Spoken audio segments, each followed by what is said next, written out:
My name is Rod. I'm the warehouse manager now at my Nightshift, but I'm also the Friday night leader. Have been leading every Friday night now for about 8 years. And why do I serve at Nightshift? Well, I have 3 reasons, and I'll tell you them briefly. One is because of love, and not my love, but the love that God has shown me.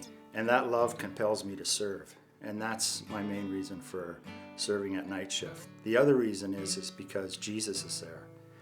And there's a little story behind that. And one day I was driving home, and I was a little ticked off at God because one of our street friends, who I had gotten to know over the past 8 years, had died of an overdose.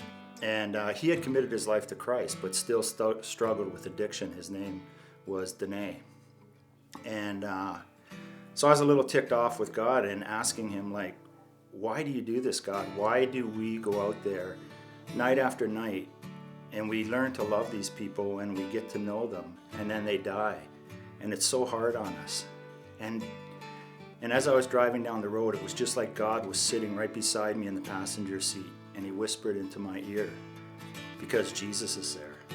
And then I remembered the verse, I was cold and you gave me something warm to wear. I was hungry and you fed me. And then I began to cry. And so that's my second reason for serving, because Jesus is there. The third reason is because the Bible exhorts us to find out what pleases God. And when we find that out, just to simply do it. I could share quite a few stories, but I'll share the story of Mike. Mike lived on the strip behind Nightshift, where it was Tent City for a few years. And Mike lived in a little thing he made, a little cart. It was almost a little bit bigger than a coffin, and that's what he slept in every night.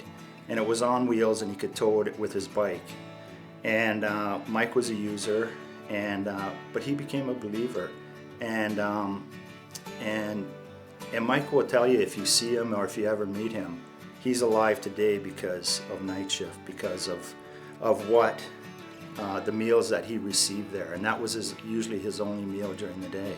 And now he works actually for the city of Surrey. He's been clean now for 5 years. And so we just, and he gives all the glory to God as well. So we're just thankful for Mike. I would just like to say thank you for Horizon Church. You have always supported us, and we are always and have always been thankful for that.